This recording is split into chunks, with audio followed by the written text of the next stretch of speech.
Assalomu alaykum. Aziz Faktor muxlislari, yana siz bilan efirda ko'rishganimizdan xursandmiz. Bugun xalqaro investitsiyalarni to'g'ridan-to'g'ri jalb qilish mavzusida suhbat qilamiz. Xalqaro investitsiyalarni jalb qilish bugungi kunda yurtimizda, tadbirkorlarimizda o'ziga xos ham jumboq masala, ham aktual masala. Chunki O'zbekiston aslida yangi imkoniyatlar davrida, yangi bo'sag'ada, o'ziga xos turbulent davrda kimdir uchun limon, kimdir uchun limonad qilish fursatida o'z hayotini bir kechib turgan bir paytda biz bugun ko'rsatuvimiz mehmoni Dr. Salah hamda Azamat akani taklif qilganmiz. Azamat aka, Dr. Salah, nice to meet you. Azizlar, bugun mehmonimiz hozir yana batafsil Azamat aka mehmonimizni tanishtiradilar. Chet ellik mehmonlarimiz kelishganiga birgalikda yaqindan tanishamiz. Birgalikda Kuvayt, to'g'rimi? Kuvayt mamlakatining O'zbekistonga bildirayotgan qiziqishi hamda arab mamlakatlarining O'zbekistonga bildirayotgan qiziqishi va ko'plab boshqa mavzularni yoritamiz. Azamat aka, ruxsat bersangiz birinchi so'zni sizga bersakda, o'zingizni tanishtirsangiz, mehmonimizni tanishtirsak, keyin asosiy mavzuga o'tsak. Xo'p. Avvalambor assalomu alaykum. Katta rahmat Hasan aka taklif uchun. Bag'oyat xursand bo'ldik. Men mavzuga o'tishdan oldin Dr. Salah bilan birgalikda tanishuvimizni tarixchasini aytib bermoqchiman. Chunki hamma inson qiziqishi mumkin. Ya'ni Dr. Salah qanday qilib O'zbekistonga kelib qoldilar? Ya'ni ilk bor kelishlarini, O'zbekistonga kelishga sabab nima bo'ldi? Albatta, Dr. Salahni men 12 yil oldin ilk bor uchratgandim. Yevropada o'sha barqaror rivojlanish bo'yicha konferensiyalarni amalga tashkillashtirganimizda Dr. Salah 3-4 bor kelganlar konferensiyaga. O'sha konferensiya jarayonida tanishib, do'stlashib, 2019-yil Samarqandga ham taklif qilgandim. Konferensiyaga kelib qatnashib ketgandilar. Mana shu pandemiyadan so'ng 2021-yili Dr. Salah, Azamat 11 yillik do'stligimizdan keyin bu birinchi bosqich. Bir-birimizga ishonchimiz ortdi. Ya'ni bu tijoratda ham, har xil turli xil ishlarda eng muhim bo'lgan narsa bu ishonch, inson bir-biriga ishonchi. Ishonchsizlik vaqtida nafaqat o'sha biznes, balki oilalar ham ajrashib ketyapti mana hozir. Keyin ikkalamiz masalan shu O'zbekiston Kuvayt Consulting kompaniyasiga asos solsak. Chunki bu kishini ham universitet o'tmishi bor. Masalan, o'sha Kuvayt birjasiga asos solgan 10 kishidan bittasi hisoblanadi. Masalan, o'sha PhD dissertatsiyalarini xalqaro investitsiyalarni rivojlantirish bo'yicha yoqlaganlar va rivojlanayotgan davlatlar bo'yicha mutaxassis ham hisoblanadi bu kishi. 2021-yil Borsa National kompaniyasiga asos soldik. Hammani qiziqtiradigan masala nima uchun Borsa National? Ya'ni bu so'zlarning ma'nosi nima? Borsa bu o'sha nemis tilida birja ma'nosini beradi.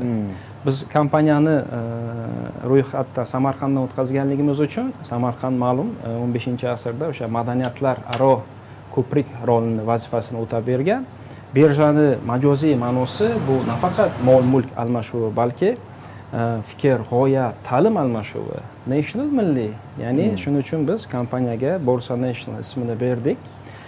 Dr. Salah so'nggi 1 yil davomida 7-8 bor kelib ketganlar. Samarqandga, Toshkentga, Buxoroga juda ko'p do'st orttirdilar O'zbekistondan va eng muhim narsa bu kishini O'zbekistonga bo'lgan muhabbati cheksiz va O'zbekistonni kelajagiga, rivojlanishiga O'rta Osiyo emas, Osiyoda raqobatbardosh davlatga aylanishiga %100 ishonchlari amin, komil.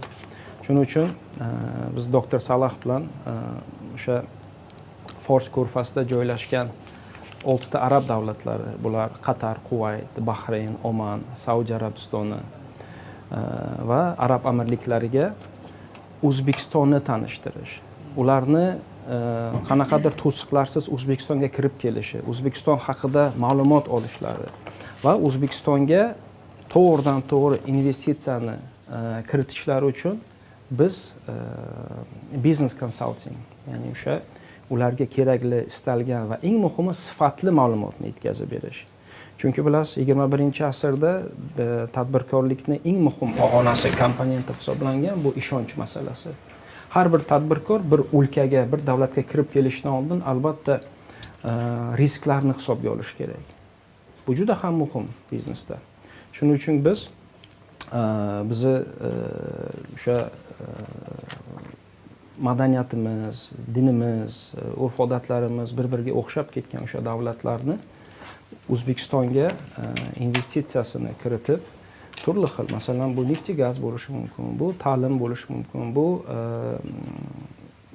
meditsina bo'lishi mumkin, tibbiyot, bu turizm bo'lishi mumkin va IT sektorlari ularni qiziqtirgan turli xil masalalarda o'sha ma'lumotlarni yetkazib berish niyatimiz bor bizni.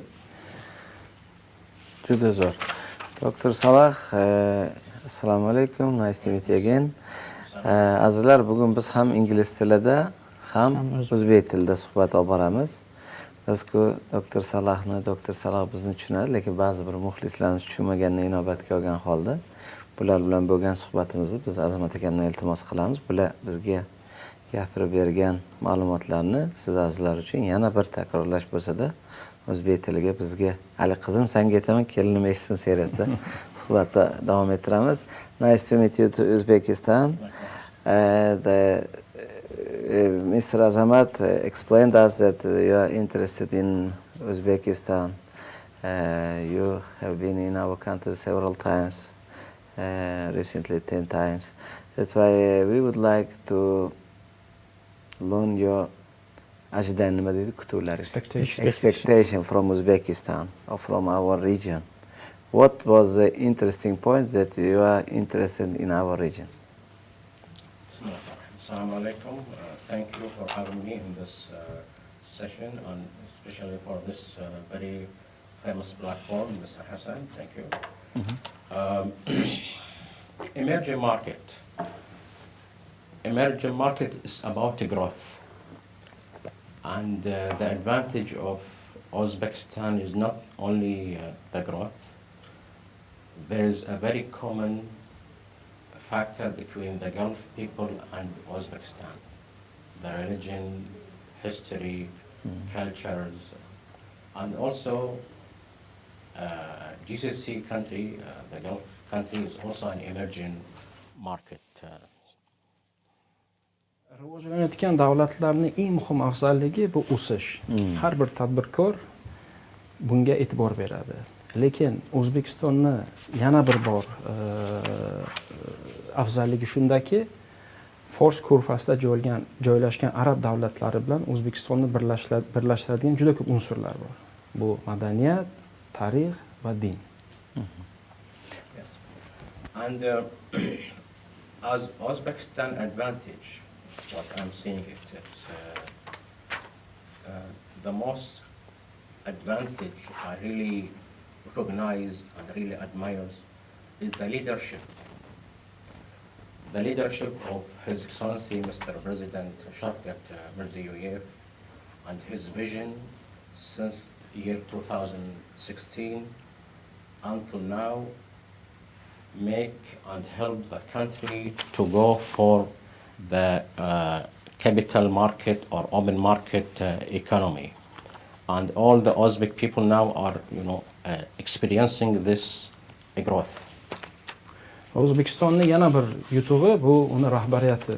Albatta 2016-yildan keyin hurmatli yurtboshimizning rahbarligida O'zbekiston ochiq bozor siyosatini boshladi va bundan albatta O'zbekistonda yashaydigan har bir inson bundan unumli foydalanyapti.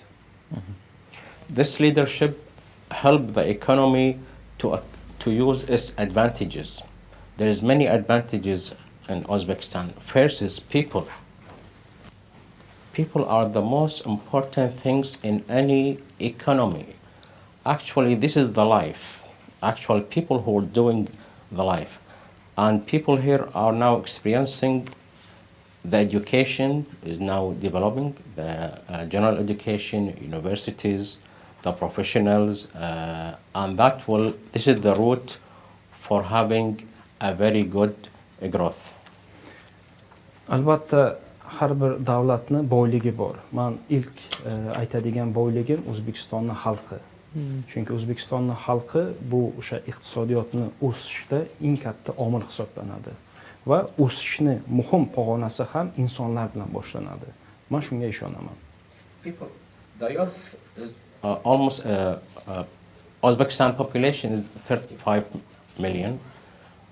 Around 60% of them are below 34 years old. Yes. And this is, the main source for any, economic growth. O'zbekiston iqtisodiyotini asosiy o'sha driverlardan hisoblangan bu yoshlar. Hozir 35 million xalqimizning 60% 34 yoshdan yosh bo'lganlar shu kategoriyaga kiradi. And from the beginning, I communicate with the Uzbek people, the students, the faculty, universities. They are very eager to acknowledge and to acquire a new knowledge, a new technology. And I think it's within a couple of years they will, flourish a lot. Tashrifim davomida men juda ko'p insonlar va shu jumladan talaba yoshlar bilan uchrashgandim. Men shuni meni diqqatimni tortdi. Bu talabalarning bilimga, ilmga chanqoqligi, yangi texnologiyalarni o'zlashtirishi bu o'sha O'zbekistonning asosiy boyligi hisoblanadi. Universities and higher education is the source for any success of any new business, any change. And that's what we are now focusing on. Second, or other advantage is the natural resources, a very wide land. It's within the context of the advantage of Uzbekistan. Albatta har bir o'sish, har bir iqtisodiy rivojlanishni poydevori bu universitetlar tashkil etadi. Universitetlarda chiqadigan o'sha g'oyalar, fikrlar zamonaviy iqtisodiyot bilan bog'langan holda o'sishga olib borishi mumkin davlatni. So this is in general as an advantage, but besides that we are also experiencing the development of the legislation system here in Uzbekistan, which also help and persuade the foreign investor to settle his investment in Uzbekistan. The legislation, yes. Albatta bir tomondan bu xalq, bu iqtisodiyotni, davlatni boyligi hisoblanadigan bo'lsa, ikkinchi tomondan bu qonunchilik. Men hozir oxirgi yillarda shuni ko'ryapmanki, O'zbekistonda investorlarni jalb etish uchun, investorlarga juda katta qulayliklar yaratish uchun qonunchilikda ham o'zgarishlar ko'ryapman hozir. Yes. And also the financial market is under development, and that also will assist the foreign investor to have a good source of fund, and also to utilize his fund in Uzbekistan. Va albatta o'zi moliyaviy bozor ham rivojlanishda, moliyaviy bozorni rivojlanishdan chiqadigan daromadlar ham albatta o'sha O'zbekiston davlatiga qaratilgandir. Yes. Also there is a very good source of energy, oil and gas, electricity, the solar for the clean energy also it will be available. It's almost 300 days a year. It's a sunny day, so it's a good source for energy. So it's very very attractive market, very attractive economy for the foreign investor, especially for GCC investors. O'zbekiston quyoshga boy bir davlat hisoblanadi. O'sha yilni 300 kuni bu porloq quyoshimiz O'zbekiston tark etmaydi. Shuning uchun bu ham kuchli omil hisoblanadi o'sha xorijiy investorlarni jalb etish uchun. Bu o'sha alternativ energiyani rivojlantirish, masalan o'sha energetika sohasini rivojlantirish ham shulardan biri. This is a lump sum of what I'm expecting, but also there's another story is about, the dynamic of changing and copying the new technology and also the best practice. His Excellency, Mr. President, last March there was a conference about the economy here, and he announced for the audience for the new economic reform plan, year 2022 until year 2026.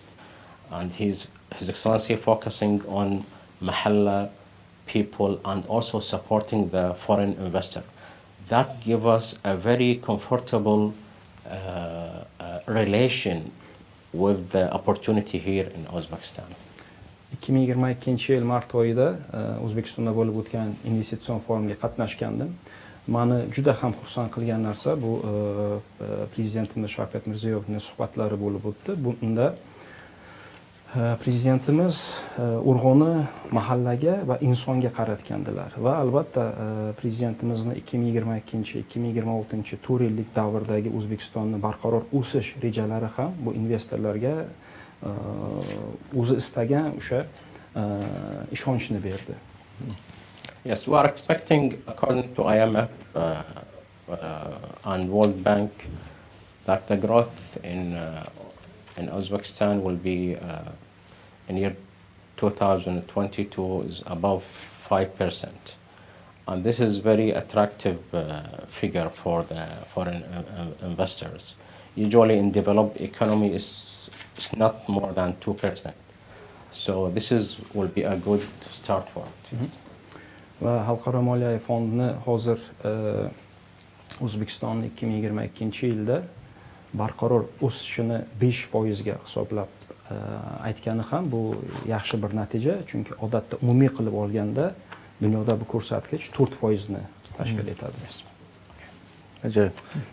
Haqiqatan ham yaxshi mavzuni ochib oldik. Yana shu bilan bir qatorda O'rta Osiyoda O'zbekiston hamma atrofida stonlar bor. Tojikiston, Qirg'iziston, Qozog'iston, Afg'oniston, Turkmaniston. Nega aynan O'zbekiston O'rta Osiyo qiziqtirsa-da, O'zbekistonni biz zoomingga olib kelsak. You told a very good story. And around Uzbekistan, there are another Central Asian countries, neighboring countries. So all of them, they have their own attractiveness. So the question is, why especially you selected Uzbekistan? Actually, it's Uzbekistan for me. It's I have the advantages to be a fast-growing emerging market more. As I said at the beginning, Uzbekistan population count for around 55% of the total population of Central Asia. And Uzbekistan in the middle of the Central Asia, and historically it's the route of Silk Road, Samarkand, Bukhara. So it's a real economy. It's a real economy. O'zbekiston rivojlanishda bo'lgan davlatlar orasida tez yaxshi ko'rsatkichlarni ko'rsatgan davlat sifatida O'rta Osiyoning 60% aholisi O'zbekistonda yashaydi. O'rta Osiyoning markazi bu O'zbekiston va albatta tarixga qaraydigan bo'lsak, Buyuk Ipak yo'li, Samarqand, Buxoro, Toshkent, Xiva shaharlari ham mani jalb etdi. And maybe other countries around in Central Asia have the same, or maybe half or quarter of this advantage. But the most important, as I said at the beginning, the leadership. The leadership, His Excellency, Mr. President Shavkat Mirziyoyev has a vision since 2016 that the country should achieve a certain point of growth and to be developed. And His Excellency is also adapting a new way of following up his program, the KPI system. So it's a real economy. Albatta O'zbekistonning qo'shni davlatlari ham O'zbekiston ega bo'lgan yutuq afzalliklarga ega bo'lishi mumkin. Buni yarmisi yoki to'laqonli ega bo'lishi mumkin, lekin yana bir bor ta'kidlayman, O'zbekistonni boshqa davlatlardan ajratib turgan bu rahbariyati. Va men o'sha mart oyidagi konferensiyaga qatnashganimda prezidentni hammaga 2026-yilgacha ko'rsatib bergan ufqi biz hozir qayerda va 2026-yil qayerda bo'lamiz? Bu albatta juda ko'p insonlarga bir ishonch baxshida etdi. Political stability is a very major factor also. Security also is a major factor. Natural resources. It's easy to access. It's a double lock land, but we can communicate easily with the Uzbekistan market. So in general, it's a promising economy. It's very attractive and I do this comparison with my study in Southeast Asia. So it's have a very major advantage, yes. Va O'zbekistonni boshqa davlatlardan ajratib turadigan eng muhim omili bu siyosiy barqarorlik. Boshqa davlatlarga qaraganda bu ham o'sha investorlar uchun qanaqadir ishonch bag'ishlaydi. Demak, siyosiy barqarorlik, xavfsizlik va albatta resurslar. Va men o'ylaymanki, men o'sha bu kishi yillar oldin Janubiy Sharqiy Osiyoda rivojlanishda bo'lgan davlatlarni o'rganib chiqqanda ularni ko'p tomonlarini O'zbekistonga solishtirib, O'zbekistonda shunga o'xshash albatta rivojlanish bo'lishiga amin bo'lib, bu kishi O'zbekistonni tanlaganlar. Kecha birgalikda bir choy ichganimizda aytdilarki, O'zbekiston hozirgi kunda Malayziyani 90-yillardagi holatini eslatadi. Shu o'xshatishlarni bir aytib bersalar, balki muxlislarimiz o'zlari uchun bir qanaqadir analogiya olib, kelajakda O'zbekiston ham Malayziyaga o'xshab shunaqa o'sish potensiali bormi, yo'qmi bilan talqinlarda ochib bergan bo'lardik. Once you compared Uzbekistan as Malaysia beginning of 90s. So could you explain please that? Yes. I mean, it's not very very detailed and it need to be examined, but it's like it's a roughly comparison. I compared this upon to my study. I mean, from the investor point of view, that Uzbekistan is on the way of, picking up the growth of the economy as Malaysia in 1991, 1992, because Malaysian, start in, adapting the open market policies, the deregulation, privatization, since this year, the same. And now Uzbekistan is in this stage. So it's, this is for the foreign investor, that they need to catch up this growth from the beginning. Yes. O'sha 90-yillarda nima uchun Malayziya xorijiy investorlar uchun jozib bir davlat sifatini o'rganish uchun ilmiy tahlil qilgandim, izlanishlarda bo'ldim deyaptilar doktor Salah. O'sha Malayziyani 90-yillarda xususiylashtirish, privatizatsiya, keyin iqtisodiy o'sish, barqarorlik, buni hozirda men shu davlatda ko'rib turibman deyaptilar. Ajoyib. Mana har bir investorni o'zini uy yoki mamlakatga kelganda boshida ekspeditsiya jarayoni bo'ladi. Shu kungacha salkam 5-10 martaga yaqin keldim. Qaysi savollarga javob qidirdim va qaysi savollardan ko'nglim to'ldi va qaysi savollarga javob qidirishda davom etyaptilar. At the very beginning, anyone who is exploring a new country, they're coming to examine the situation, the case. So Due diligence process. Due diligence process, yes. So Mr. Hassan is asking roughly to how many questions you got your answer and how many questions still left in your mind, still we are searching the answer. A lot of answer, a lot of questions. Still, it's an emerging market. There's many gaps. However, this is the advantage. Each gap mean advantage need to be filled. Albatta savollar juda ko'p, javoblar ham juda ko'p. Chunki O'zbekiston rivojlanayotgan bir davlat. Ba'zi bir o'rtada masalan qanaqadir bo'shliqlar bor va bu ham yutuq aslida. Chunki bu o'sish ma'nosini beradi. Yeah, I mean, like in the financial system, we need a lot of services. It's not been, produced yet here in Uzbekistan. But this need is also an opportunity, like Islamic banking. It's in need. And many of Gulf investors, they would like to do their investment within the Islamic banking system, but is not available now. So it's also an opportunity to do this investment. Dunyoda bor bo'lgan moliyaviy xizmatlarni ba'zilari O'zbekistonda bo'lmasligi mumkin. Tabiiy hol bu narsa. Mana shulardan bittasi Islomiy bank. Bu hozir dunyoda va umuman bu davlatlarda va O'rta Osiyoda bunga katta ehtiyoj bor. Bu ham o'z navbatida masalan shunaqa bo'shliqlar rivojlanishda bo'lgan davlatlarda shu narsalar ko'zdan kechirilishi kerak albatta. Mana hozir O'zbekistonga 1 yildan oshdi. Kelib tanishib, yaqindan loyihalarni bir o'rganishyapti. Qaysi jarayonda kelib bu loyiha mana 2021-yilda yuridik korxona sifatida faoliyat yuritishni boshladik deyapsizlar. 1 yildan keyin, 2 yildan keyin, 3 yildan keyin bu loyiha o'z oldiga qaysi maqsadlarni zabt etishni o'z oldiga maqsad qilib qo'ydi. Qaysi sohaga fokus qaratamiz? Ta'lim sohasigami? Universitetlargami yo qaysidir texnologiyalargami yo недвижимость sohasigami va orqaga qarab ko'nglim to'ldi va shu natijalarga erishdim deyish uchun qaysi pog'onalar oldinda sizlarni kutib turibdi. Yes.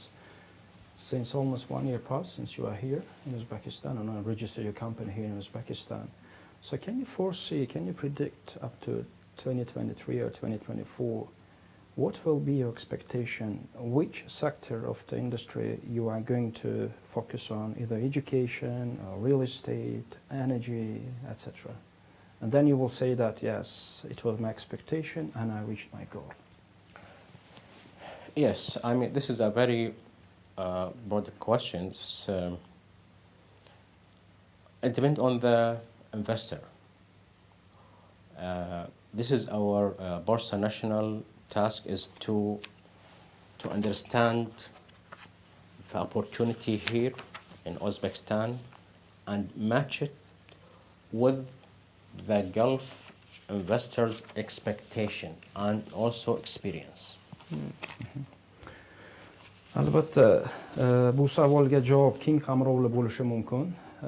Biz Borsa National sifatida O'zbekistondagi ehtiyojlarni biz, ya'ni O'zbekistonda bor bo'lgan ehtiyojlarni xorijiy investorlarni qiziqishi bilan qiyoslab, keyingina biz qaysi bir sektorga o'tishimiz mumkin. Yeah.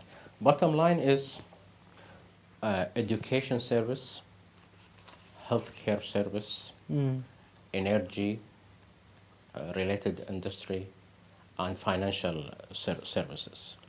So, because this is a continuing demand, the education and healthcare services, and also energy, and also financial services. Umumiy qilib olganda investorlarni ko'p qiziqtiradigan sohalar bular ta'lim sohasi, bular meditsina, bular energetika va bular moliyaviy bozor. Chunki bu 4 ta soha davomiy ehtiyoj keltirib chiqadigan sohalar. Masalan, buni pandemiya vaqti ham ko'rsatib berdi. Ajoyib. Bu masalan ertaga aytaylik, sizlarning vazifanglar bozorni o'rganib, bozordagi imkoniyatlarni o'sha mamlakatdagi yoki deylik arab mamlakatlaridagi investorlarga jozibadorligini ochib berish. Ular kelganda sizlarning rolinglar nimadan iborat bo'ladi? Sizlar chorraha vazifasini bajarasizlarmi? Ikkita yaxshi loyihalarni bir-biriga tanishtirib, tutashtirish jarayonida loyihaning missiyasi tugaydimi? Yo o'ziga xos hamkor sifatida kirasizlarmi? Investor deganda yoshlarimiz, yurtdoshlarimiz, ularning psixologiyasi qanaqa bo'ladi? Yoki balki bugungi ko'rsatuv ko'rgandan keyin Azamat aka bizda mana bunaqa loyihalar bor, bizda mana bunaqa salohiyat bor deyilganda, u qandoq amalga oshirish kerak o'zi? Since the goal of Borsa National is to create attractiveness for the GCC country to invest in Uzbekistan, and imagine tomorrow they will arrive. So what will be the next step for the Borsa National? I mean, will you be the bridge between investor and the local business people? Because psychologically, a lot of young generation now watching us online, they could ask a question.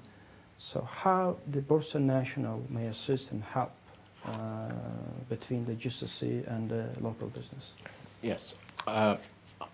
From the beginning, we initiate a program of building awareness among the Uzbek businessmen and also the Gulf investors. They need to understand each other. Businessmen here in Uzbekistan, they have their own expectation. They want to do business very fast. But the Gulf investor, they want to adapt the best practice and the procedure of deciding the right investment, which count more on reliable data and information and analysis. Yes.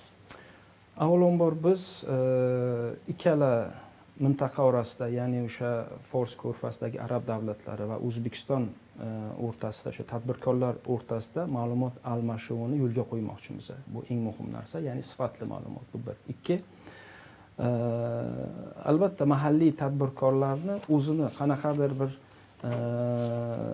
rejalari bor. Ya'ni investorni jalb etib, qanaqadir sohaga ular investitsiyasini tikish uchun. Lekin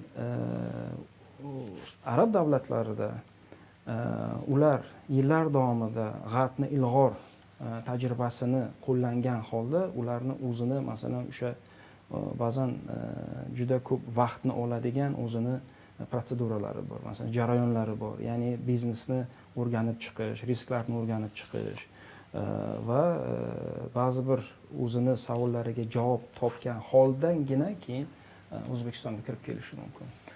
O'zbekistondagi tadbirkorlarimiz investor jalb qilishdagi xatolari, investor talqindagi tavsiyalarni bildirsalar. What are the common mistakes of the local business people in Uzbekistan to attract the investment? The first question. And what type of advices you may give to solve this issue? Yes. I mean, I will give you an example from the very beginning. You experienced this with me. We sat with a businessman here in Uzbekistan many times. From the 5 minutes of the meeting, they asked for a couple of million US dollar to invest, and one of them is more than 10 million US dollar, without presenting any reliable information and data about their business, only talking. And so, I mean, it's need a huge work to persuade an investor, and the Gulf investor, this is very most important. They have many alternative investment opportunity around the world. They are not, enforced to invest in Uzbekistan. So we need to do some activity, attract them, make them, believe and love this opportunity. And that needs a lot of effort, not only talking. So you can discuss it. Albatta dunyoda hozir turli xil investitsiya imkonlari bo'lgan bir sharoitda har bir investorni bir savol qiziqtiradi. Nima uchun O'zbekiston? Chunki yangi bozorlar bor. Masalan, o'sha Yaqin Sharqda yoki masalan Osiyo davlatlarida, Yevropa davlatlarida juda ko'p bozorlar bor bo'lgan bir sharoitda O'zbekistonga investitsiyani tadbirkor nima uchun kiritish kerak? Demak, ilk birinchi navbatda O'zbekistonni sevdirib, O'zbekistonni unga qiziq bir holga keltirish kerak. Bu birinchi asosiy vazifa. Bu kishi hozir bir hodisani aytib berdilar. Bir yirik bir tadbirkor bilan uchrashganimda 5 daqiqa ichida tadbirkor mendan ko'plab million dollar xarajati bo'lgan bir investitsiya loyihasini taqdim etib, faqat quruq gapdan boshqa hech narsa ko'rsata olmadi. Ya'ni uni qanaqadir bir empirical hisoboti, qanaqadir rejasi, qanaqadir qog'ozga tushirilgan ma'lumotlar taqdim etmay turib, 5 minutlik suhbatimizda juda katta dollar investitsiya talab qilgandi. Yes, I mean, to persuade an investor, especially for foreign investors, they need to train themselves to produce report. It's an information and financial reporting. It's a short, short proposal, project proposal, but it should be also answer the question as you asked me at the beginning. There's a lot of answered and also a lot of question. So they need to train themselves how to do the reporting, how to present their idea, also how to communicate. Even the communication is not, they need to train themselves how to communicate with other investors. Yes. Tadbirkor, ya investitsiyani jalb etishni asosiy omili bu o'sha butun ma'lumotlarni o'z ichiga olgan hisobot. Ya'ni investorni o'sha aqlida, miyasida hech bir shubha qoldirmaydigan, hech bir savol qoldirmaydigan tarzda ma'lumotni tayyorlab va bu sifatli ma'lumot bo'lishi kerak. O'sha investorga taqdim etish kerak. Va ikkinchi bir omil bu sifatli kommunikatsiya. Odatda sifatli kommunikatsiya bu o'sha biznesni 50% muvaffaqiyatga tashkil etadi. Shuning uchun kommunikatsiya borasida ham albatta treninglar bo'lib o'tishi kerak.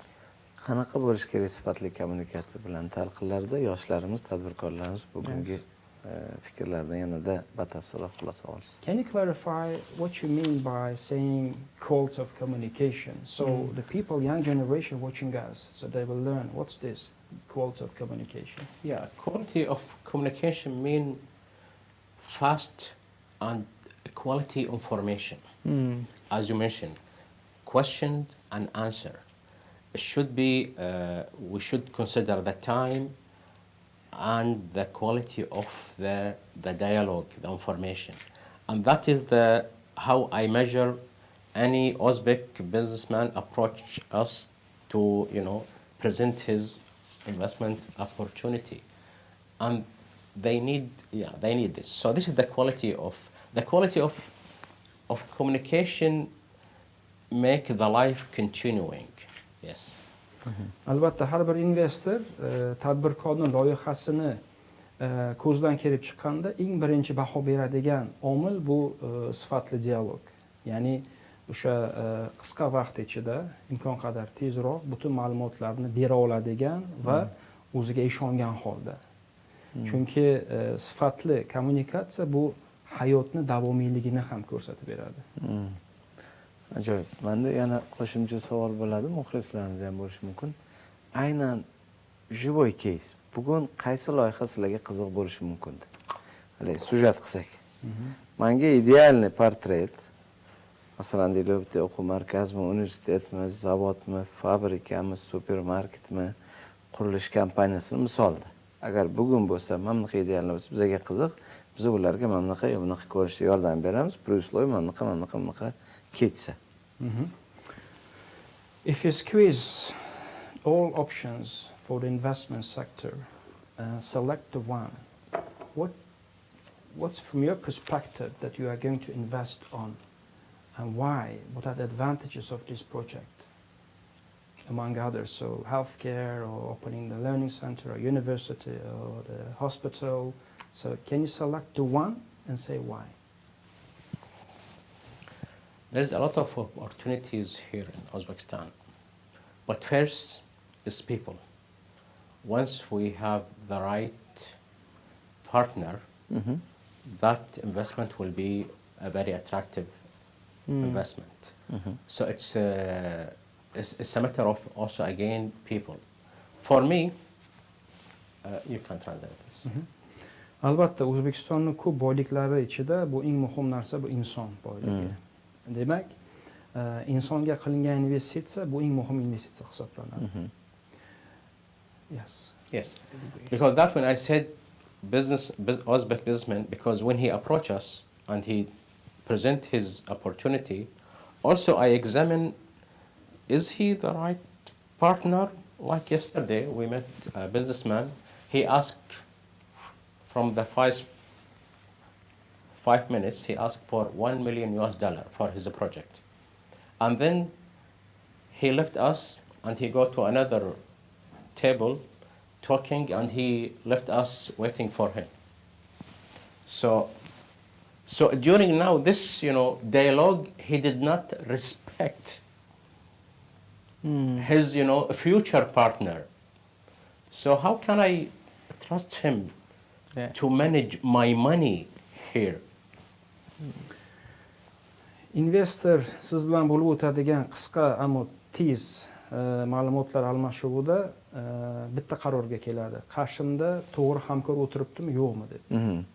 Shu yoqda qarorini beradi.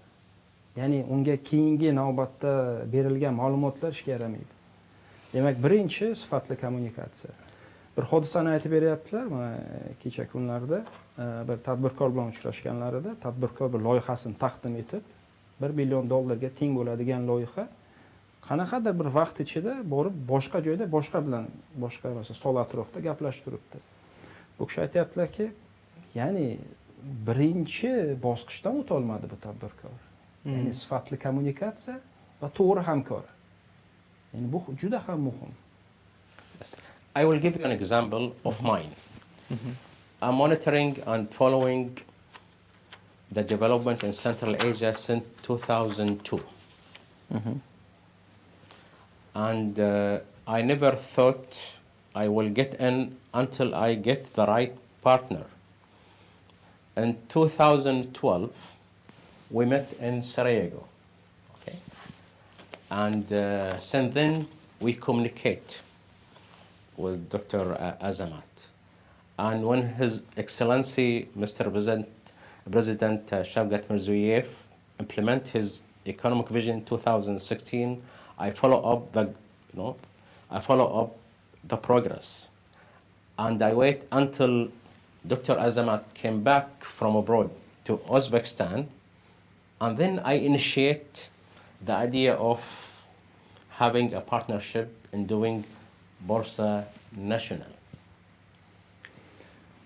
O'rta Osiyo va ayniqsa O'zbekistonga 2002-yildan beri qiziqishim juda katta edi, lekin qachonki bir to'g'ri hamkor topganimda shu davlatga kirib boraman deb niyat qilgan doktor Saloh.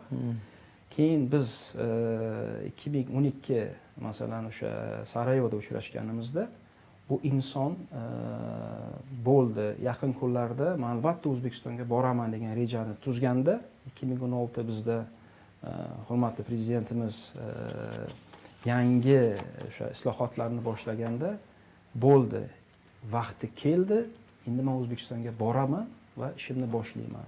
Bu o'sha to'g'ri hamkor tanlash. Ya'ni eng muhimi o'sha sifatli kommunikatsiya va to'g'ri hamkorni misoli sifatida ko'rsatib beryaptilar. Bugungi kunda baribir O'zbekistonda mana siz chorraha ishonch vazifasini bajaryapsiz. Ular sizga ishonishadi. Siz bularni psixologiyasini bilasiz. 1 yildan beri yaqin. Idealni filka qaysi stadiyadagi tadbirkorlar investorlarga qiziq. Yangi g'oyada yurganmi? 1 yil, 3 yil, 5 yil tajribaga ega bo'lganmi? O'rniga ega bo'lgan kompaniya yangi pog'onaga chiqmoqchi bo'lganmi? Yoki o'xshatish qiladigan bo'lsa, masalan, men bu kompaniyaga o'xshagan kompaniyalar bir keysini keltirsak, brendlar 1 yoshlik, 5 yoshlik, 10 yoshlik, 20 yoshlik mamnaqa yoki mamnaqasi shunda qolganlarni atsakat qilib biz uchun yoki investorlar uchun mamnaqa idealni portretlar hali jozibador degan bir loyihalarni yoritib bersak. Since you are in Uzbekistan for the 1 year, since 1 year, and you met a lot of people here, so from your perspective, what are the attractiveness of the foreign investor for the starting beginner entrepreneur or the one who runs his business for the last 5 or 10 years, or the one with such a company, or the one with such a value, amount of money? So could you please cut off the others and focus on a more real experience? Yes, okay. Each category you mentioned, entrepreneur or ongoing business, small business, bigger business, is all in our list. It depends on the investor in the Gulf, what he would like to start his interest here in Uzbekistan. Like we have an example for one of Kuwaiti company, they are interested in a sector here, in a service sector in Uzbekistan. They want to start the business or the investment not only for the specific opportunity, they want to learn, to understand the market and to test the relation, and then they will upgrade and expand their investment. Siz ta'rif etgan o'sha barcha guruhlar biz ro'yxatimizda bor. eng muhim narsa shu guruhdagi insonlarni xorijiy investorlarga namoyish etganda ularni jozibadorligini, loyihalarni jozibadorligini va zamonaviy biznes trendlariga moslashtirishimiz kerak. Mana hozirda bir Kuvaytdan kompaniya O'zbekistonga qiziqyapti. Masalan, bizga siz ta'rif etgan 3-4 ta guruhni aytdi. Ya'ni shu guruhlarni menga o'rganib beringlar. Chunki ular uchun O'zbekiston o'sishda bo'lgan davlat va albatta imkonlari keng bo'lgan davlat. Shuning uchun qaysi bir guruhni chegaralab qo'ymasdan imkon yaratish. Sizlarga Kuvaytlik investorlardan yoki o'sha arab mamlakatlardagi investorlar o'zi qiziqish bildirganini aytadigan bitta pul bor. Va shu bilan bir qatorda bugun balkim shu ko'rsatuv sabab Azamat aka, biza masalan mehmonxona biznesida, yo biza turizm biznesida, yo biza universitet biznesida yoki biza deylik недвижимость biznesida biza sizlarga qiziqmi, qiziq emasmi degan ma'noda qanaqa murojaat qilishlari kerak? Balkim shu savolga javob berdingiz Hasan aka, rahmat. Men Telegram orqali chiqaymi, ofislarga boraymi, bularning ofislari qayerda joylashgan degan ma'noda bir chorrahani ikki tarafini bir oqimlarni bir yoritib bersak, mana shu to'g'ri bo'ladi. Albatta, bizning saytimiz bor. Saytda email ham bor, telefonimiz ham bor. Albatta, men bilmadim, hozir jonli efirda YouTube'ga saytni yozish imkoni bormi, yo'qmi? Описаниеda turibdi, adashmasam, bo'lmasa shogirdlarimizga iltimos qilamiz. Mana shu ko'rsatuv tagida описаниеda Azamat aka bilan tashkilotlarning hamma ma'lumotlarini Facebook, Telegram, Instagram, YouTube, TikTok, email, telefon adreslargacha beramiz. Qiziqish bildirganlar Albatta. xohlagan formatda nima qilishadi, mana shogirdlarimiz tagida yozib qo'ydingiz-a, Shohjahon? Mana shu yerlarda hammasini qo'yishadi. Agar yetmagan ma'lumotlar bo'lsa, siz birgalashib qo'yib qo'yasiz. Shunaqa ko'rinishda aloqaga chiqishadi. Bo'ldi. Sizlarga kelganda biza masalan deylik o'xshatish qiladigan ko'p tadbirkorlarimiz bor. Azamat aka, doktor Salah biz ko'rdik, biz yo universitet ochdik, yo biz mana mehmonxona ochdik, yo biz turizmda, yo biz IT loyihada mana kecha do'stlarimiz bilan uchrashdik. Shu sohada biz sizga qiziqmiz yo qiziq emasmiz? Nima ma'lumotlarni yetkazishimiz kerak? Qanaqa ma'lumotlar bo'lsa sizlarga qiziq, qanaqa ma'lumotlar bo'lmasa ularni va o'zini, sizlarni vaqtinglarni ovora qilmasliklarini tavsiya bergan bo'lardilar. Imagine if tomorrow one of those people watching us now live, so they will apply to our email, corporate email, and say that I have a project here as a building hotel, opening university, etc. So what's the step? How you will assist to proceed with the project? Will you receive an advice and help make a project, empirical research, and submit to relevant investors? So what are the steps for that?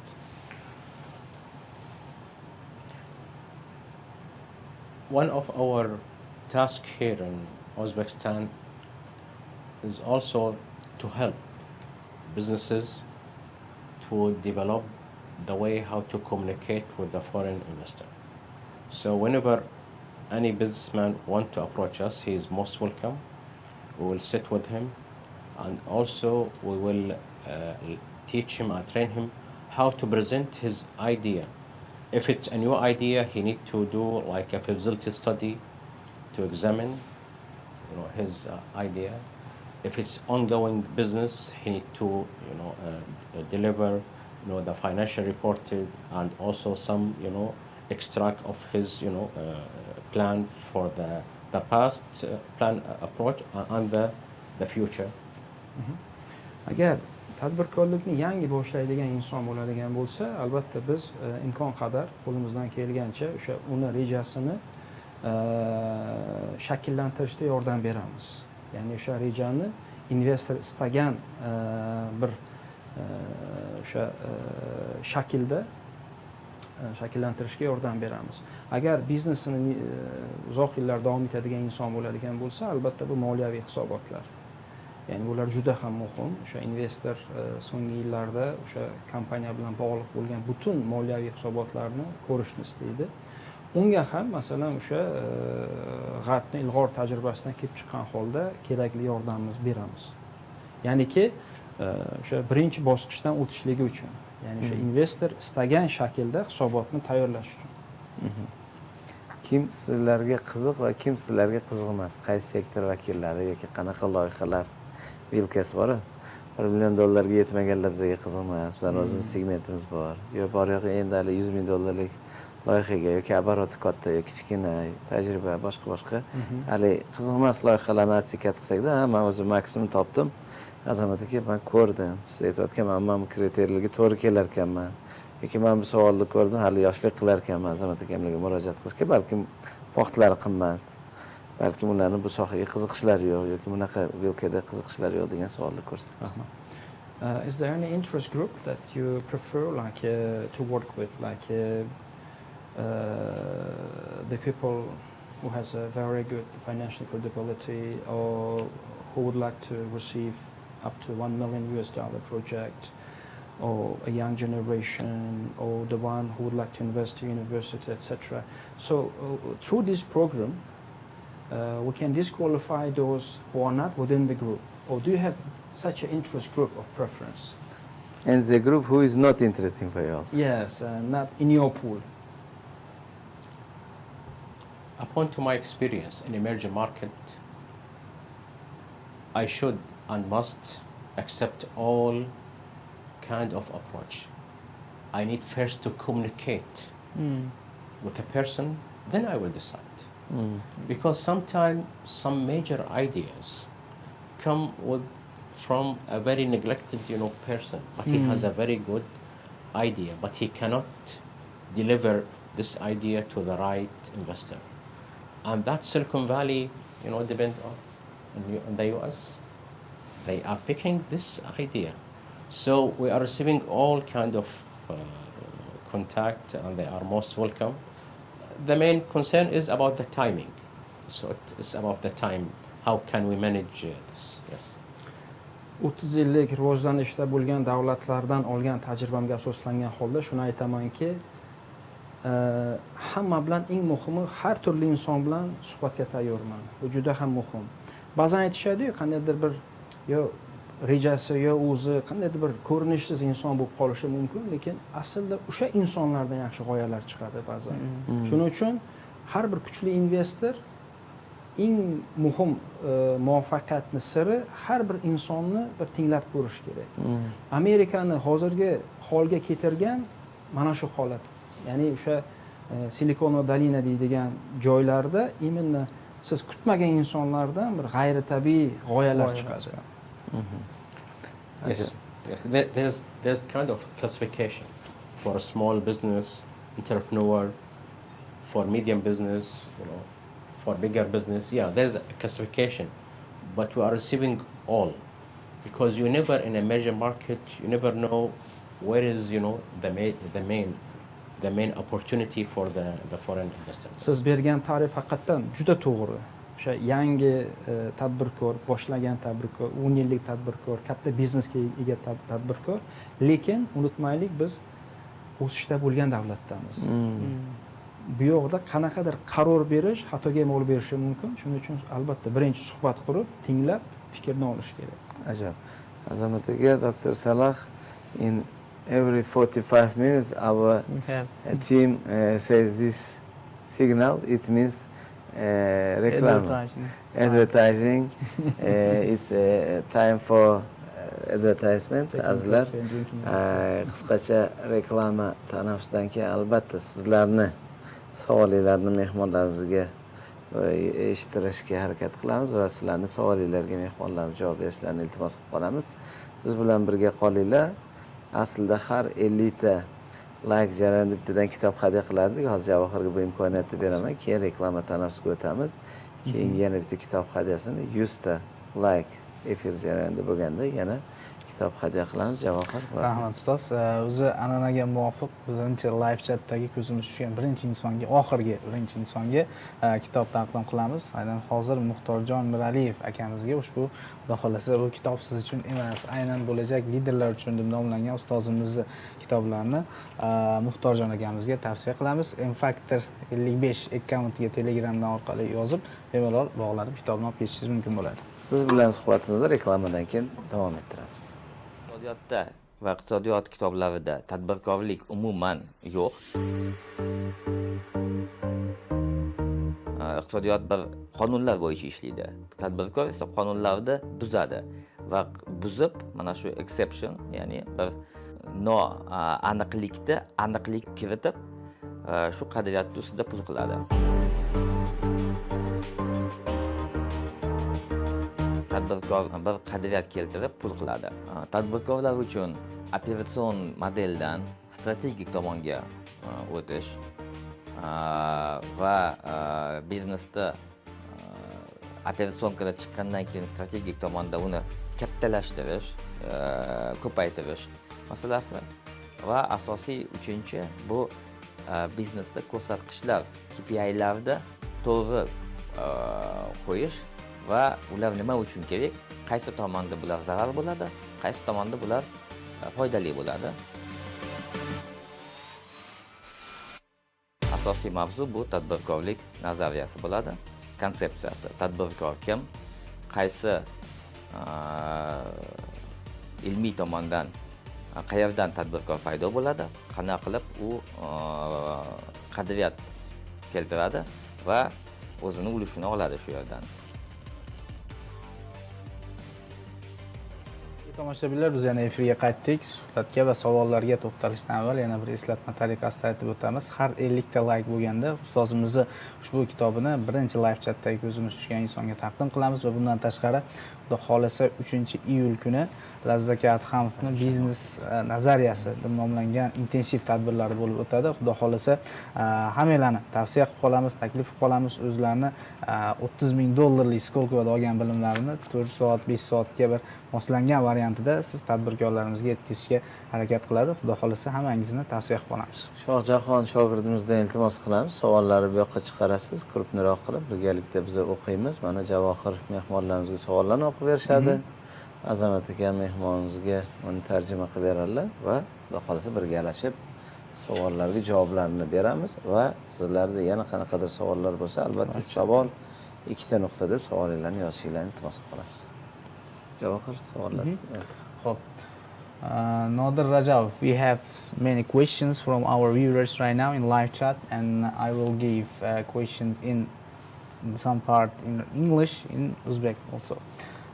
Nodir Rajab, I have a question for Mr. Salah. Dear Dr. Salah, what are the shortages in your opinion for investing in Uzbekistan which need to be eliminated? What again? What are the Shortages in problems Uzbekistan for Yeah. investing in Uzbekistan that you think should be eliminated? It's something related to the ownership should be very clear, and also the capital, the free of the capital flow in and out of Uzbekistan. It should be also be clear and be developed. Yes. Ya'ni mulkka egalik masalalari biroz rivojlantirish kerak bu masalalarni va o'sha kapitalni kirib, kapitalni chiqib ketishini ham bu masalalar ko'rib chiqilishi kerak. Now, next question. Julabek Rahmonberdiyev, dear Dr. Salah, 10 years ago, Arabian were known countries as oil industrial countries, but nowadays they try to be a touristic country. Is tourism useful sphere for country in the days effect of pandemic?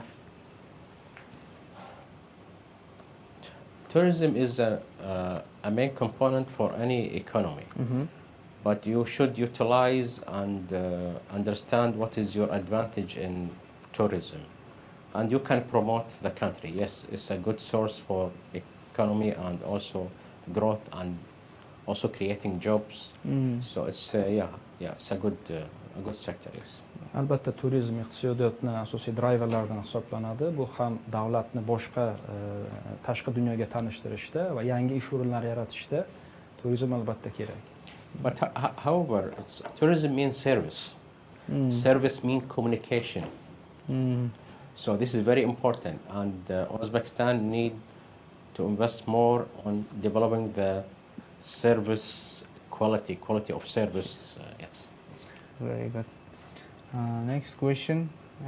Now we have I have I own question. Please. And in Uzbekistan nowadays the startup is very developing.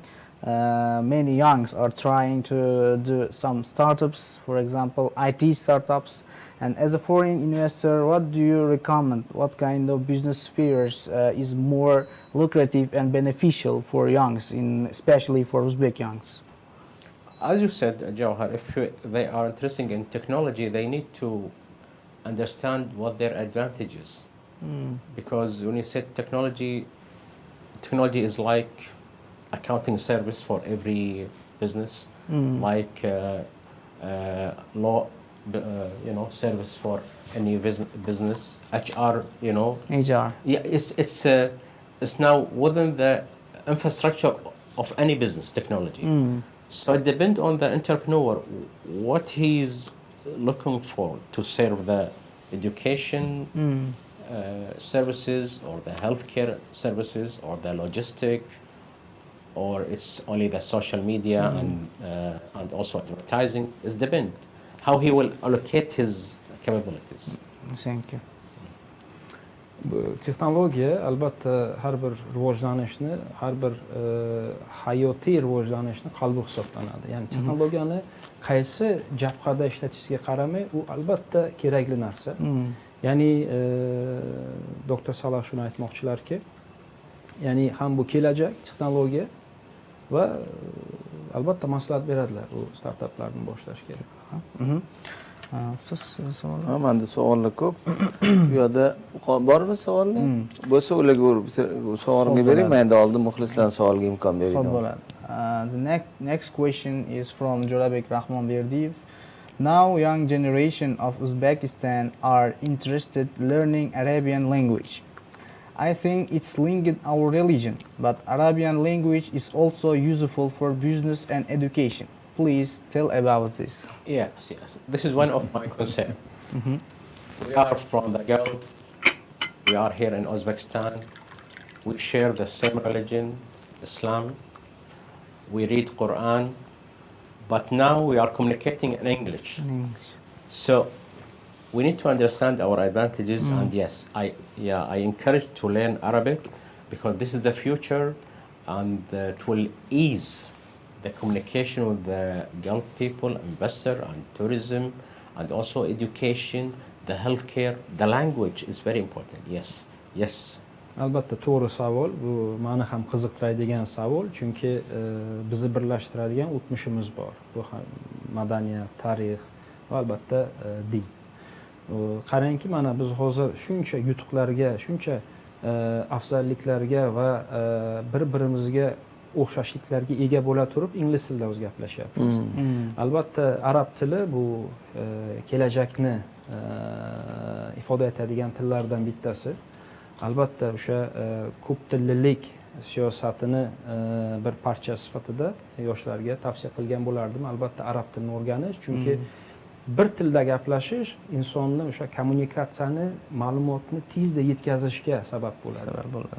So, thank you. The next question is from again Jo'rabek Rahmonberdiyev. Jo'rabek Rahmonberdiyev is very active today, and more than 200 farm industrial companies work in Uzbekistan, and amount of farm companies will increase year by year. Dr. Salah, what do you think? Why investors don't invest farm industry of Uzbekistan? It's about the presentation. They need to introduce themselves well to the foreign investor. This is the only thing. Now we experienced during the pandemic the food, need around the world, and now we are experiencing this, scarcity of after the Russian-Ukrainian war. So it's very important now. Many investors, and I think also there's some sovereign fund that are looking for acquiring a plantation across their border to secure the flow of the food to their country. But it depends on the Uzbek businessmen how to present this opportunity? Albatta savol to'g'ri qo'yilgan. Buni qisqa javobi, demak, qayerdadir o'sha prezentatsiya etmayapti. Ya'ni o'sha mahalliy tadbirkor o'zini xizmatini, o'zini mahsulotini tashqariga olib chiqishdagi, masalan, uni namoyish etadigan, masalan, o'sha instrumentlarni ishlata olmayapti. Pandemiya shuni ko'rsatib berdi. Pandemiya davrida masalan o'sha juda ko'p tibbiyot buyumlari, o'sha antiseptik, maskalar yetmay qoldi yoki masalan o'sha oziq-ovqatni yetkazib berishda dunyo bo'yicha juda ko'p muammolarga duch keldi ko'plab davlatlar. Bu ko'plab davlatlar, shu jumladan Kuvayt va Fors ko'rfazidagi arab davlatlari uchun bir saboq ular chiqardi o'ziga va hozirdanoq ular boshqa davlatlardagi masalan o'sha yerlarni sotib olib, hozir masalan nima deydi, o'sha mahsulotlarni ekishmoqda. Mana bu kun bizni Birlashgan Arab Amirliklari elchisi bilan uchrashuvimiz bo'ldi. Elchi janoblari juda qiziq narsani aytdi Hasan aka. Aytdiki, Azamatjon, mana shu Dubayda deydi, Sharjada 365 kun deydi qulupnay bor deydi. 365 kun deydi o'sha nima deydi, o'sha toza, ya'ni svej deydigan o'sha xurmo bor deydi. Chunki biz masalan xurmoni Namibiyadan ekamiz, shu Afrika davlati. Yana bir qaysi davlatlar bilan qulupnay masalasida kelishib olishgan. Qaysi bir Avstraliya masalan nimadir yetkazib beradi. Ya'ni eng muhim narsa nima uchun bizni qishloq xo'jaligimiz shuni aytyaptilar. Kira olmaydi masalan Arab Amirliklariga. Bu prezentatsiya masalasi. Chunki aytyapti masalan elchi janoblari, mana shu oydan bizda mavsum boshlandi.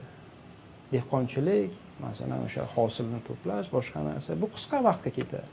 Lekin xalqni 365 kun masalan o'sha qishloq xo'jalik mahsulotlar bilan ta'minlab berish muhim narsa hisoblanadi. Shuning uchun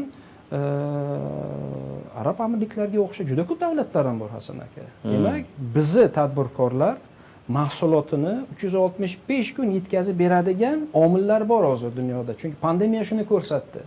Ya'ni doktor Salah aytayaptilar, oziq-ovqat xavfsizlikni ta'minlash bu kelajakning prioritet masalalari bo'ladi. Ya'ni buni hozirdan tadbirkor va davlat miqyosida o'ylash kerak bu narsani. Pandemiya shuni ko'rsatdi. Dunyodagi hozir bor bo'lgan mojarolar ham shuni ko'rsatyapti. Ya'ni oziq-ovqat masalasi, suv masalasi, bular ba'zan insonni hayotiga tahdid ko'rsata boshlagan vaqtda siz hamma narsani unutasiz. Butun fabrika, zavodlar, mahsulotlar hammasi bir joyda qolib ketadi. Birinchi o'rinda. Birinchi o'rinda. Demak, bu savolga o'xshash holda mahalliy tadbirkorlar qaysi nishani foydalanishi mumkin, qaysi davlatga va men o'ylayman Toshkentda joylashgan elchixonalar bunga tayyor turishi kerak. Biz mahalliy tadbirkorlar borib o'sha prezentatsiyalarni qilib, o'zini mahsulotini sota olishlik kerak. Demak, elchixonalar ham ko'prik vazifasini bajara oladi. Albatta, ular chunki bu ikkala, ya'ni bu faqatgina o'sha davlatni, qaysi bir davlatni foyda ko'rishi emas hozirgi gap. Hozirgi gap qaysi bir davlat sifatli mahsulotni o'z vaqtida xalqqa yetkazib berish hozir juda muhim turibdi, qarang. Ya'ni u davrlar o'tib ketdi, foyda ko'ray, nimadir qilay, yo'q. Ya'ni xalqi shu narsani talab qilyapti. Shu qanaqa jahon tajribasida amalga oshiriladi? Masalan, men hattoki N-Factor loyihasini asoschisi, tashkilotchisi sifatida shu kecha kunduzda hali birorta elchixona kelib Hasan aka tadbirkorlar bilan shunchalik auditoriyasi bor, 2 milliondan ziyod. Bir qanaqadir tadbir tashkil qilsak deganini biror marta ko'rmaganman. Ular bunaqa tadbirlarni tashkil qilib turishadimi, qilib turishmaydimi? Bu tajribada bormi, yo'q? Balkim doktor Salahni yo sizni shu kuzatuvlaringiz bo'lsa bo'lishsak. Mr. Hassan, he says that for the long period of time he is running such a very wonderful program like N-Factor and uniting all the local business people. But till now, never any foreign ambassador residing in Tashkent never approached him and said that, Mr. Hassan, let's talk about bilateral relationship and uniting the local and foreign business people. So what's your idea about this? Or even to come and to address here, even live? Yeah, I mean, we are here in business. This diplomatic activity, yeah, it's different different part of the city. There should be a meeting point, and we are thinking of having this. But we did this in our relation with the universities when we performed our first conference last October in Hilton, Tashkent, and also lately in the University of Tashkent and this. So it was a very good meeting point among the diplomatic and also the businessmen and the student and the universities. Juda to'g'ri masalani ko'tardingiz Hasan aka. Haqiqatan elchilar bilan mahalliy tadbirkorlarni uchrashuv nuqtasini tashkillashtirish kerak. Bu albatta biz rejamizda bor. Biz hozir universitetlardan boshladik bu ishni. Ya'ni biz o'tgan yili masalan o'sha Hilton mehmonxonasida xalqaro konferensiya tashkillashtirib, universitetlarni birlashtirishga harakat qildik. Va hozir ham masalan o'sha universitetlar va industriyani birlashtirishga harakat qilyapmiz. Ya'ni Toshkentda muvaffaqiyatga erishgan xorijiy kompaniyalarni va muvaffaqiyatga erishgan mahalliy kompaniyalarni biz o'sha universitetlarga taklif etib, ya'ni o'sha g'arbni ilg'or tajribasiga nafaqat xorijliklar, men o'ylayman bizda juda ko'p nima deydi, o'sha biznesda o'zini imzosini qo'ygan juda yirik kompaniyalarimiz, yirik tadbirkorlarimiz bor. Ularni ham tajribasini, masalan o'sha ilg'or g'arb tajribasini universitetlarni o'quv rejalariga, silabuslariga integratsiyalashtirgan holda shuni mevasi, shuni mahsuloti sifatida yil davomida o'qituvchilarni amaliy jihatdan talabalarga juda darslarni qiziq holatga keltirib, masalan o'sha real life experience deydi, o'sha real asosiy iqtisodga asoslangan holda o'sha raqamlar, iqtisodiyotda bo'lib o'tgan jarayonlarni dars jarayonida buni ko'rsatib bera olishliklari uchun biz so'nggi 6 oy davomida shu universitetlarda mana shu loyihalarni boshlaganmiz va mana doktor Salah aytib o'tdilar. Albatta siz aytgan taklif bu rejada bor. Ya'ni men o'ylaymanki bu hozirgi kunda savdo sanoat palatalari qo'shida boshqa ko'plab forumlar ko'rinishida, masalan tashqi savdo ishlar vazirligi, boshqa ko'p tashkilotlar qilayotganda hamkorliklar amalga oshgan. Shunchaki bevosita biznes platformalarida, boshqa chorrahalarda tadbirkorlar bir-birini uchrashish uchun yana bir nuqta. Albatta nasib qilgan bo'lsa biz ham birgalikda shunga o'xshagan fikrlarda tajriba almashishga yoki fikr almashishga, tavsiyalarga tayyormiz. Bugungi kunda Azamat akam, doktor Salah bir yillik ichida ozmi ko'pmi qadam bosib o'tdilar. Orqaga qarab qanaqa ijobiy keyslar yoki yutuqlar bilan bo'lishadi degan bir fikrlar bo'lishi mumkin. Ularni ham bir bo'lishsa. Hosilga kirgan natijalar bormi? To'g'ri. Since you are here for 1 year and you're operating your company for last 1 year, if you look back, can you say that in this case I'm really satisfied we did this, and what are the best cases that you left within the 1 year? Again, people, communicating with people, communicating with the universities, with the student, the faculty in the university, because they are the future. And any business, any investment, as I mentioned at the beginning, count on people.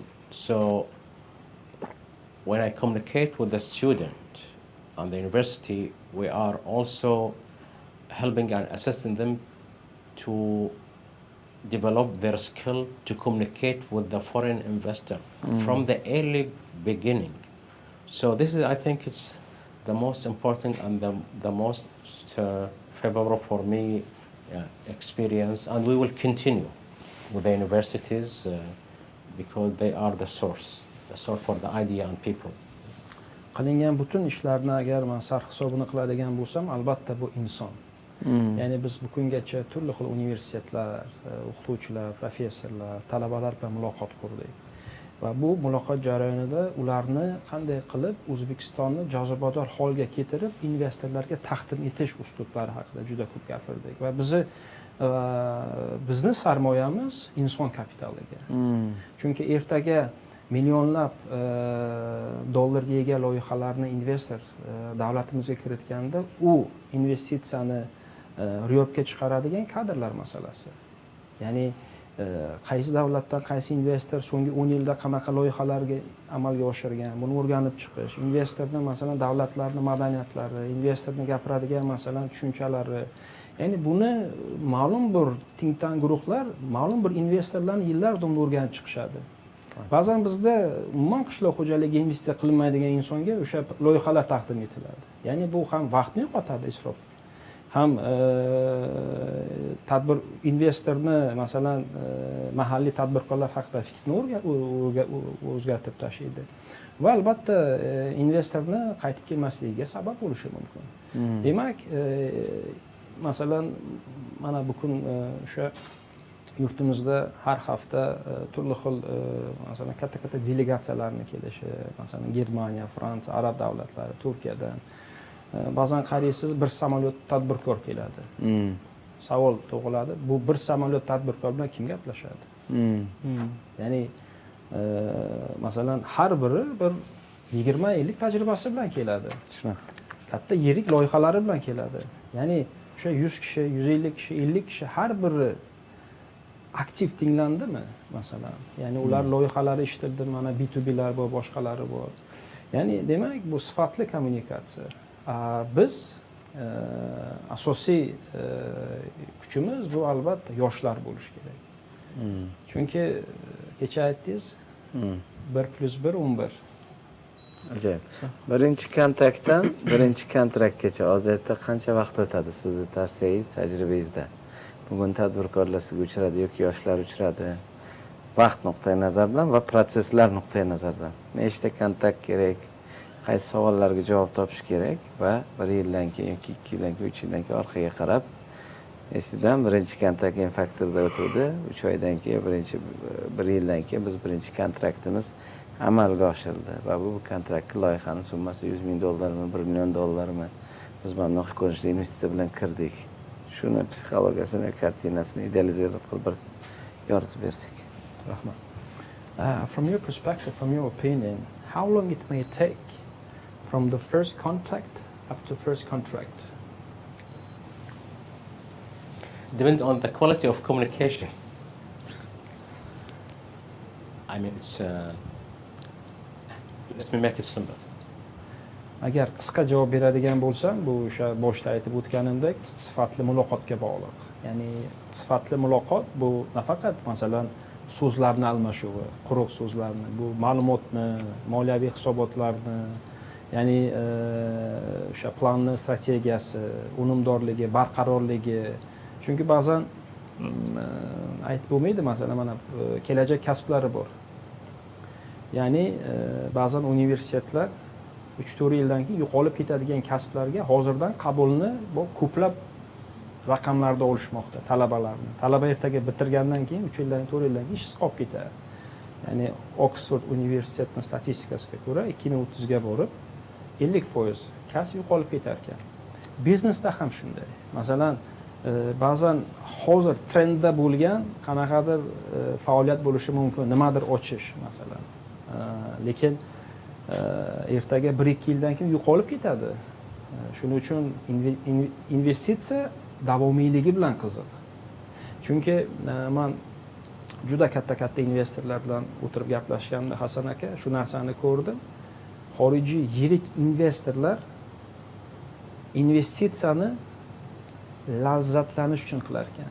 Ya'ni shu kapitalni bir joydan ikkinchi joyga borib nimadir rivojlanishi unga qanaqadir bir mamnuniyat berish kerak. Bu juda qiziq narsa. Shuning uchun qisqa qilib aytganda sifatli muloqot, uning ichiga barcha biznes komponentlar kiradi. Yana endi bu yerda savollar bor, Javohirga men imkon berib 100 ta bo'ldim. Javohir kitob hadya qilsin. Rahmat kattakon. Navbatdagi kitob egasi Abdurauf Hakimov akamizga xudo xolasa ushbu kitobni taqdim qilamiz. Shohjahon jamoa a'zomiz sizga bog'lanadi yoki bo'lmasa Infactor Telegram orqali Infactor 55 akkauntiga murojaat qilib kitobingizni olib ketishingiz mumkin bo'ladi. Aytaylik, 1 yildan keyin siz bilan yana bir suhbat qildik. Hasan aka 1 yil o'tdi. O'tgan yil mana iyun oxirida suhbat qildik. Biz bittadir, 5tadir, 10tadir kontrakt amalga oshirdik. Qaysidir tadbirkorlarni arab tadbirkorlar bilan chorraha vazifasini bajara oldik. Bor, yana $100,000 yo $1 million investitsiya kiritishdi. Uni keyingi umri qanaqa bo'lishi kerak o'zi ideali? U reinvestitsiya qilinadimi yo 1 yildan keyin, 3 yildan keyin, 5 yildan keyin, 10 yildan keyin uni olib chiqib ketish strategiyasi bilan kirishadimi? Bular tajribasi bor, jahon tajribasida. O'shalarni yoritib bersak.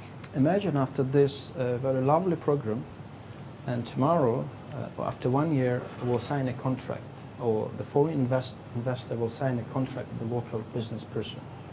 So from your perspective, what's the expectation of the foreign investment? Whether his capital will stay here for a longer period of time, or whether he is interested just 1 or 2 years, make a profit and leave the country. So what's the culture of investment in the Gulf? That depends on the foreign investor motivation and expectation, and also the type of investment, like energy investment. Energy investment is a long-term investment. It's not that much money coming and go. Education, healthcare, and to understand the Gulf investors is they have a knowledge, they have an experience in business, and they want to expand this knowledge and experience across the border with their access of capital. So they like to invest in something they know how to manage. Albatta biznesda shunaqa terminologiya bor, ingliz tilida hot money deyishadi, issiq pul, ya'ni bir zumda kirib chiqib ketish kerak. Lekin albatta bu savolga javob bu har bir investorning motivatsiyasi va o'sha expectationiga bog'liq, kutuvlariga bog'liq. Masalan, ba'zi sohalar, energetika sohasi, ta'lim sohasi, tibbiyot sohasi, bular ancha yillarni oladigan soha. Ya'ni bu loyihalarga tikilgan pullar 1-2 yilda chiqmaydi. Shuning uchun xorijlik investorlar odatda o'zi juda yaxshi bilgan sohaga o'sha katta pulni tikib va o'sha sohani boshqaruvini bilgani uchun o'sha sohaga kirib kelaveradi va Fors ko'rfasidagi arab davlatlar ya'ni so'nggi yillarda ularni boshqa davlatlarga qilgan investitsiyalarga qaradigan bo'lsak, bu o'sha investitsiya loyihalari bir qancha yillarga davom etgan. Oxir mehmonlarimiz savollariga imkon bersak, shu bilan mana hozir 22:17 salkam 90 minutimiz orqada qoldi. Oxirgi 2-3 savol bilan yakunlaymiz. Bo'ladi. Navbatdagi savolimiz Nodir Murodullayev savol yo'llabdilar. O'zbekiston tekstil va oziq-ovqat xom ashyosiga boy, ishchi kuchi arzon mamlakat. Tekstil va oziq-ovqatga qiziquvchi investorlarni topish uchun qaysi sayt yoki xalqaro ko'rgazmalarni tavsiya qilasiz? Uzbekistan very rich for textile and food industry, agriculture.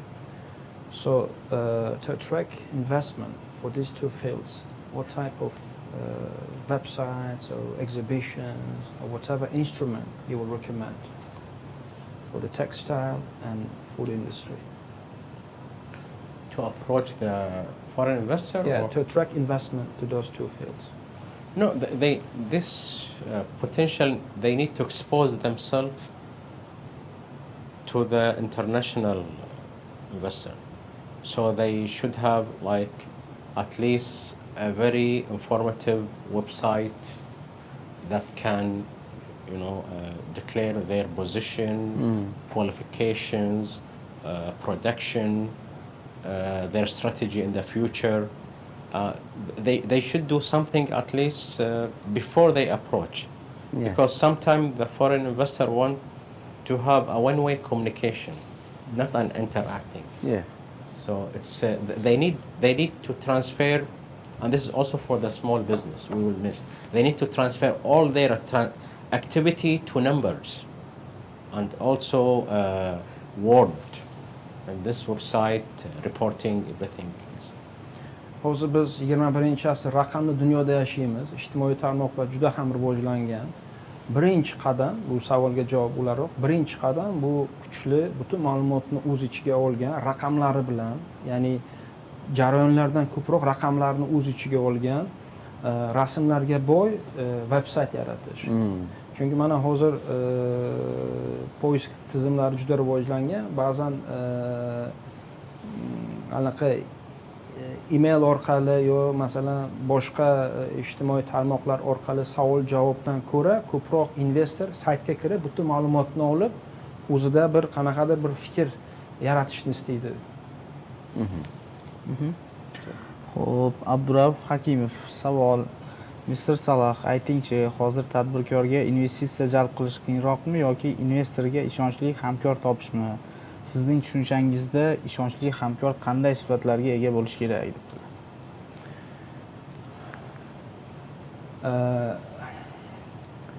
Nowadays, what's most complicated? To find investment for the business or for the investor to find a trustful partner?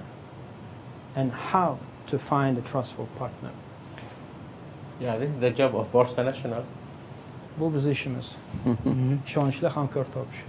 This is a very common problem around the world about matching the investors with the opportunity. There's a huge opportunities around the world, but who can present it to match the foreign investor expectation and to answer his questions? Albatta, dunyo millionlab imkonlarga boy. Juda ko'p imkonlar bor. Bu imkonlardan unumli foydalanish, bu ya'ni o'sha ishonchli hamkor bilan investitsiyaga tayyor investorni uchrashtirish. Bu juda ham muhim. Ya'ni aytishadi-yu, uchta to'g'ri vaqt, to'g'ri makon va to'g'ri hamkor biznes uchun. Let me give me a very simple and very nice example. It's about marriage. Yes. It's about marriage. How to matchmake between a man and a woman. We need to find, there should be a mediator, a matchmaker, who will present the advantage of the girl and the advantage of the man. And they will start the contact, and upon to their quality of communication, they might enter a marriage. And after marriage, they need to maintain this marriage and to spend more effort to trust each other and to have the outcome of this marriage with kids and later grandkids. So it's basic life marriage. same. Yes. Bu savolga hayotdan bir o'rnak bermoqchiman. Ya'ni bu turmush quradiganda albatta yoshlar o'rtasida muzokara birinchi muzokarani olib boradigan sovchilar bo'ladi. Sovchi ikkala tomonni ham reklamasini a'lo darajada qilib, bunga yaxshilaydi, bunga yaxshilaydi va ularni birinchi kontakt qurishlariga sababchi bo'ladi. Keyin, ya'ni bu bilan ish tugamaydi. Demak, ikkala yosh turmush qurgandan keyin eng asosiy vazifasi davomiylikni saqlash, ya'ni turmushni umrlarining oxirigacha saqlash asosiy vazifa hisoblanadi. Agar buni uddalay olsa, demak ular oilasini va naslini davom ettiradi. Biznes ham shunday. Ajoyib. Zo'r. Yana Abdurauf Hakimov akamiz savol yo'llagan ekanlar. Savol: investitsiya kiritishda davlatimizning qonunlari amalda qanday ishlashi va soliq stavkalari qanday baholaydilar debdilar. From your perspective, how you will evaluate, assess to attract investment, the regulation of government and tax policy? Yeah, this is one of the point we need to also. It's the taxation. We need to understand. I'm talking about the GCC, the Gulf investor. The Gulf investor has a very good advantage. It's not like any other foreign investor, because we have a common advantage we share, as I mentioned at the beginning. And I believe the Gulf investor, they deserve more tax preferences to encourage them to get to the investment here. And that's what I'm also focusing more on this. Fors ko'rfazidagi joylashgan 6 ta arab davlatlarini afzalliklari shundaki, stavka, soliq stavkalarida. Ya'ni 82-yilda qurilgan ittifoq, ya'ni o'sha Fors ko'rfazi ittifoqi, ya'ni arab investorlariga juda katta qulayliklar yaratildi. Ya'ni bir hudud, o'sha bir iqtisodiy hudud yaratilgandan keyin. Shuning uchun men o'ylayman, o'sha arab davlatlaridagi investorlarni kirib kelishi uchun soliq masalalarida qulayliklar yaratish kerak. Chunki ular bu narsaga bor bo'lgan tajribasidan kelib chiqqan holda qaysi davlatda soliq qulayliklari bo'lsa, chunki davlatlar va investitsiyaga tayyor turgan mintaqalar juda ham ko'p. Shuning uchun har bir insonda savol bo'ladi, why this country, nima uchun bu davlat? Okay, the next question is from Julabek Rahmonberdiyev. Dear Dr. Salah, someone to invite you to invest for creating mobile app which help people to finding the nearest mosque. Do you invest or not? Because amount of Muslim tourists will increase day by day. Yeah, I mean, this is one of the idea, and as an entrepreneurship, every idea we can discuss it and we can, share and we can develop it with any businessman or entrepreneur will present. So it's mine. And we might start with this idea about finding mosque, and we end to more than this. But first is depend on the individual. This individual, is he willing to commit to this business, or he's trying, or he just wanna practice? It depends on his commitment. Yes. Ya'ni albatta yaxshi loyiha. Shuni aytmoqchilarki,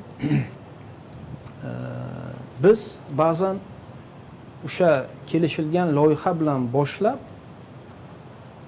oldin hech ko'rilmagan, o'ylanmagan qirralargacha olib borishimiz mumkin deyaptilar investitsiyalarni. Chunki ba'zan insonni mas'uliyati ham muhim rol o'ynaydi investitsion loyihalarda. Thank you. Ajoyib. Savollar menimcha Qaytarilyapti. takrorlanyapti. Demak, azizlar, bugun haqiqatdan ham mehmonlarimiz bilan aslida 1 soatga yaqin suhbat qilamiz dedik. Hazil bilan 1,5 soat vaqt o'tibdi. Mavzu katta. Jahon tajribasi, ularning takliflari, ularning tavsiyalari, har bir insondan bitta bo'lsa ham g'oya olsak, o'ziga xos bosqich, hali kaksiya slana deydi, po kusochkam. Ancha savollarga javob topamiz. Bugungi ko'rsatuv sizlarga manzur bo'lgan bo'lsa, har doim aytamiz, like bosamiz. Mabodo ko'nglimiz to'lmagan bo'lsa, bexijolat dislike bosamiz. Mehmonlarimizga, Azamat akamga, doktor Salohga qanaqadir savolinglar bo'lsa, albatta ko'rsatuv jarayonida tugagandan keyin kommentlarda savollarni yozsanglar, biz bu mehmonlarimizdan iltimos qilamizki, har bir savollarga, har kommentlarga, balki bizlarning muxlislarimiz uchun o'ziga xos qadrli javoblar bilan ulashib borishadi. Azamat aka, doktor Saloh, bugungi ko'rsatuv haqida o'zingizning yakuniy xulosalaringiz. Nimadan ko'nglingiz to'ldi, nimadan ko'nglingiz to'lmadi? Qaysi savollarni berdik-ku, qaysi berilmagan savollar qoldi, balki berilmagan javoblar qoldi, shular haqida fikrlaringiz. So to summarize our lovely program, so what's your feedback about this event? Whether you get the satisfaction from all the questions, or maybe there are some questions left unanswered and you would like to pose them. So what's your impression about it? Correct, yes. First of all, I really enjoy this session because I like communicating with people. Thank you. And because I am in love with this country, and I like to communicate with all idea, all persons here around. So this is your content, and then I will talk about my. Yeah, go ahead. Asosiy hozir gapimdan oldin aytmoqchimanki, ajoyib bir suhbat bo'ldi. Men boshda ham aytib o'tgandim, bu sifatli muloqot, ajoyib insonlar bilan albatta bu o'sha sinergiya rivojlanishi bor. Umumiy olganda davlat insonlarni men muhabbatim cheksiz bo'lganligi uchun mumkin o'sha kuchni men ushbu efirda ham ko'rdim. Yes. We are eager to serve the small business also, and we are eager to also help in developing the financial market, because once the financial market been developed, the foreign investor will have a very common language with the market, and they can, inflow to Uzbekistan. Yana aytib o'tmoqchimanki, juda ham xohlardim O'zbekistonda kichik biznesga ko'maklashib, yordamlashishni.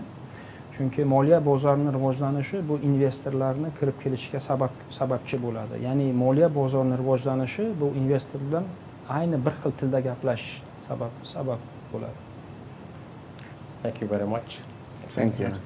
Siz manza qildik samimiy suhbat uchun. Kelib ana bizani muxlislarga, yoshlarimizga, yurtdoshlarimizga, tadbirkorlarimizga bildirilgan qadrli takliflar, tavsiyalar va bilimlaringiz uchun alohida minnatdorchilik bildiramiz.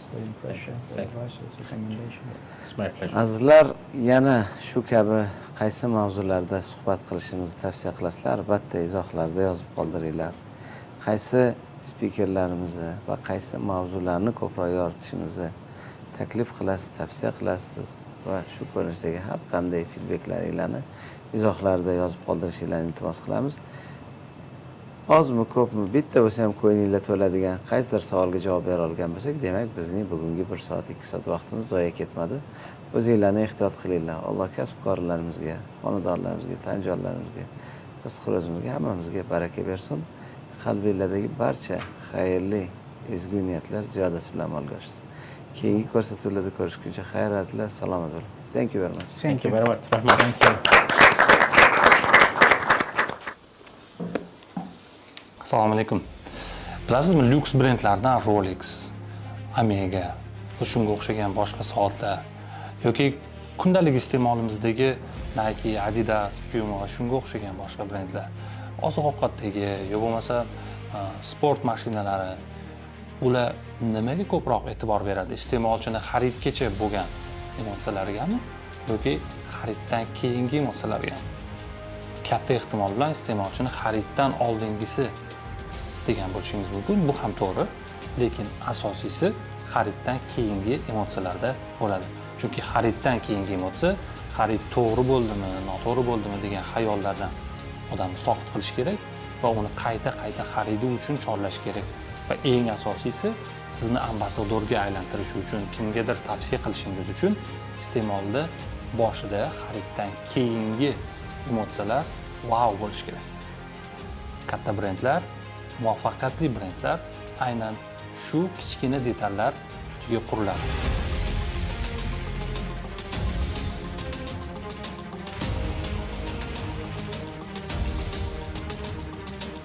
Hech o'ylab ko'rganmisiz? Siz bir butikdan kirib tovar xarid qildingiz va uyga ketayotib mashinaga o'tirganingizdan keyin xayol o'tishi boshlaydi. Nahotki shu narsa shunchalik darajada qimmat bo'lsa, bu istalgan narsa bo'lishi mumkin edi. Krossovkami, sport kiyimimi, yo biror soatmi, shunchalik qimmat bo'lishi mumkinmidi? Nahotki shu narsani men bu narxga sotib oldim, buni o'rniga qancha boshqa yaxshi ishlar qilishim mumkin edi, deydigan xayol o'tishi boshlaydi va asosan xaridor oldin xarid qilib, keyin unga sabablarni topadi. Miya shunaqa tayyorlangan, miya shunga moslashtirilgan. Va bu sabablarni topayotganingizda brend sizni yoningizda bo'lishi kerak. Iste'molchini yonida turib, sen bekorga bu narsani xarid qilmading, bu xariding falon yaxshi ishlarga ko'mak bo'lyapti, sen yaxshi qaror qabul qilding deydigan, kompensatsiya qiladigan upakovka bo'lsa, kompensatsiya qiladigan emotsiya bo'lsa, kompensatsiya qiladigan bir rahbardan xat bo'ladigan bo'lsa, bu albatta xaridni shunchalik yengillashtirib, miyadagi kognitiv dissonansni oldini oladi. 8-iyul kuni shunga o'xshagan qiyin so'zlarga bag'ishlangan va bu qiyin so'zlarni oson qilib tushuntirishga harakat qilamiz. Iste'molchi xulq-atvori va uning qaror qabul qilish yo'li haqida suhbatlashamiz. Praksikum dasturimizda sizlarni kutaman. 8-iyul M-Factor iste'molchining qaror qabul qilish yo'li.